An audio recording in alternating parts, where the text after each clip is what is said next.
sobat, kembali lagi nih ketemu dengan saya ya di video ini dan juga di channel ini. Kali ini saya mau bahas mengenai bencana nih. Banyak orang kalau mendengar kata bencana itu diartikan sebagai malapetaka, sesuatu yang bisa berdampak buruk, sesuatu yang negatif, sesuatu yang mengancam keamanan gitu ya. Kata bencana itu diartikan dengan sesuatu yang menakutkan. Kalian tahu nggak sih, ternyata bencana itu ada 3 faktornya loh. Yang pertama, ada bencana yang datang dari iblis. Ternyata iblis itu juga bisa mendatangkan bencana. Lalu yang kedua, ada bencana sebagai faktor alami, proses perubahan alam. Karena alam ini butuh proses pendaur ulang. Sesuatu yang rapuh di bagian alam semesta akan dihancurkan dan akan diganti lagi dengan sesuatu yang baru. Ini adalah proses alam. Dan yang ketiga, itu bencana alam untuk kemuliaan Allah, untuk kemuliaan Tuhan. Ternyata Tuhan sendiri itu terkadang mengizinkan, dia menciptakan bencana.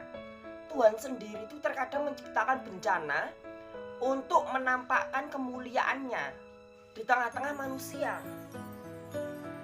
Cuma kita manusia yang ada di benak pikiran kita, kalau ada bencana, yang ada di benak pikiran kita itu cuma yang negatif, malapetaka atau yang serba negatif. Jadi faktor bencana itu ada 3. Pertama, bencana datang dari iblis. Kedua, bencana yaitu proses alam. Dan yang ketiga, bencana untuk kemuliaan Allah. Jadi gini, kita bahas yang pertama, bencana dari iblis. Iblis itu bisa mendatangkan bencana ya. Ada satu kisah di mana iblis menggoncangkan gunung sampai gunungnya tanah longsor karena goncangan kekuatan iblis. Dan itu juga disebut bencana, tapi bencana itu datang dari iblis. Lalu iblis punya kekuatan untuk menciptakan hujan. Karena ada iblis yang kekuatannya setara dengan malaikat. Dia bisa menciptakan hujan. Dia ciptakan hujan, ciptakan banjir, ciptakan badai. Itu menjadi bencana, tapi bencana itu datang dari iblis.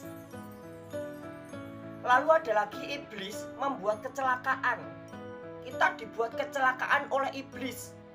Ada sebuah kisah, orang naik motor, tiba-tiba motornya tuh berhenti di tengah rel kereta api. Waktu mau nyebrang rel kereta api, tiba-tiba motornya berhenti di tengah-tengah rel kereta api. Lalu orangnya itu seakan-akan tidak mendengar kanan dan kiri. Dia sibuk dengan motornya sendiri yang terjebak di tengah rel. Alhasil orang itu tetap tertabrak kereta api. Itu adalah bencana dari iblis. Kita tahu ya, iblis datang untuk mencuri, mematikan, dan membinasakan. Iblis itu datang kepada kita, iblis itu nggak mau minta tolong. Kalau iblis minta tolong itu hanya tipu daya.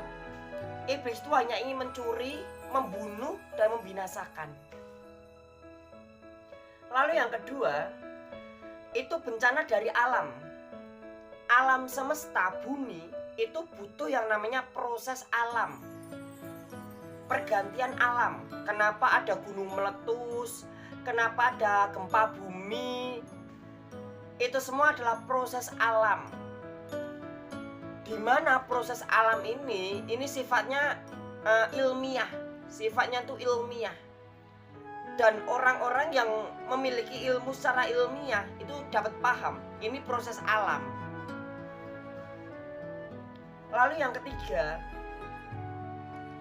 itu bencana yang datang dari Tuhan, bencana yang datang dari Allah.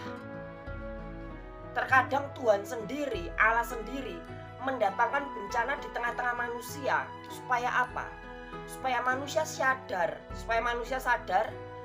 dan supaya Allah bisa menampakkan kemuliaannya di tengah-tengah manusia. Supaya Allah itu dapat menampakkan kemuliaannya di tengah-tengah manusia. Contoh-contoh, Contoh seperti wabah COVID-19. Kalian tahu ya, wabah virus corona yang 2019-2020 itu viral gitu ya. Wabah corona COVID-19 itu adalah satu bencana yang datang dari Tuhan. Itu datang dari Allah. Tuhan atau Allah mendatangkan bencana itu untuk menampakkan kemuliaannya. Di tengah-tengah wabah corona, di tengah-tengah virus corona, apakah kita masih teguh dan kokoh di dalam iman kita? Itu adalah bentuk bencana yang datang dari Tuhan untuk menampakkan kemuliaannya. Karena iblis tidak akan bisa menirukan bencana yang datang dari Tuhan. Ketika Tuhan itu memberikan bencana, bencananya itu luar biasa.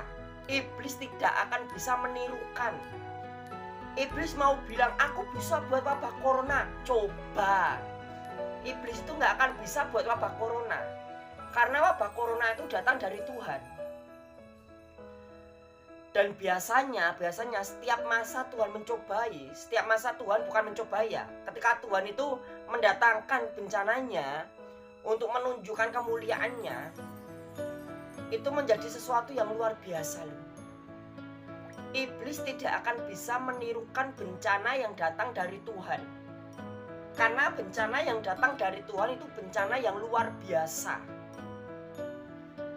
Seperti hal yang saat-saat ini digadang-gadang ya, Megatrus yang memang diramalkan ya, entah diramalkan Jayabaya atau apa, atau diramalkan oleh Alkitab, gempa bumi besar entah di Indonesia atau di mana yang akan terjadi. Bila mana itu benar-benar terjadi, itu merupakan bencana yang datang dari Tuhan, bukan dari iblis. Karena iblis tidak bisa membuat bencana yang luar biasa dahsyatnya. Yang bisa membuat bencana yang sangat dahsyat itu hanya Tuhan. Dan biasanya di tengah-tengah bencana yang Tuhan berikan kepada manusia, di tengah-tengah bencana itu ada mujizat Tuhan. Tuhan menyertainya dengan mujizat. Barang siapa percaya kepadanya, maka dia tidak akan binasa, tetapi dia akan memperoleh hidup yang kekal, hidup yang abadi. Di tengah bencana yang menakutkan, di tengah bencana yang mengerikan, ada kemuliaan Tuhan turun atas bangsa Indonesia. Dan bagi mereka yang percaya dan sadar, dia akan memperoleh keselamatan yang datang dari surga. Jadi kita harus bisa bedain ya, bencana ini datang dari iblis atau bencana ini tuh bencana yang memang dibutuhkan alam, proses alam, ataukah bencana ini adalah bencana untuk kemuliaan Allah. Kita tuh harus bisa bedain. Kalau bencana datang dari iblis, bencananya itu memang oke lah, itu bencana, tapi bencananya itu tidak dahsyat. Bencana yang diciptakan iblis, bencananya itu tidak dahsyat. Sedangkan bencana proses alam, itu bencananya itu memang alamiah, secara alami. Sedangkan bencana yang memang diizinkan Tuhan, diciptakan Tuhan di tengah-tengah manusia untuk menampakkan kemuliaannya, itu pasti bencananya tuh bencana yang dahsyat, bencana yang luar biasa. Seperti wabah corona, seluruh dunia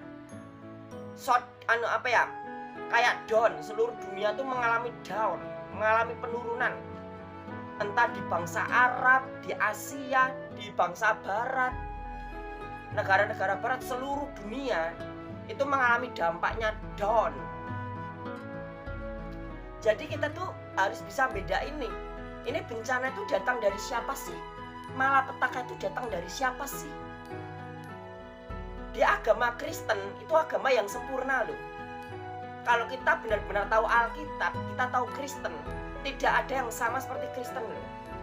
Di Kristen tuh diajarkan, oh bencana ini datang dari iblis, bencana ini tuh bencana alamiah gitu ya. Bencana ini tuh bencana datang dari Tuhan, dari Allah, untuk menampakkan kemuliaan Allah di tengah-tengah manusia. Gak ada agama yang mengajarkan seperti itu jarang banget. Kalau kamu tahu benar-benar kekristenan dan Alkitab, pola pikir kamu tuh beda. Orang-orang yang agamanya lain sama orang Kristen, pola pikirnya pasti beda. Karena apa? Masukan, innya itu beda. Materi-materi yang masuk, pemahaman yang masuk, itu beda. Orang-orang itu ya dikit-dikit kalau ada bencana alam, pasti yang disalahin Tuhan.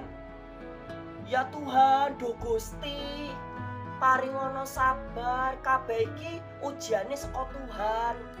Cobaan iki saka Tuhan. Pasti kalau ada bencana, ada malapetaka, ada kematian, yang disalahkan itu Tuhan. Padahal di Alkitab sangat jelas. Allah, Tuhan, tidak mencobai siapapun juga. Dan dia sendiri tidak bisa dicobai oleh apapun juga. Tuhan itu tidak pernah mencobai manusia. Tetapi kalau Tuhan mengizinkan bencana itu ada di dalam manusia, itu untuk menampakkan kemuliaan Tuhan. Dan Tuhan kalau mendatangkan bencananya, Tuhan akan menyertainya dengan mujizat. Dan perlu kita tahu, seperti apa di dalam Yakobus ya, di dalam Alkitab. Manusia dicobai oleh keinginannya sendiri.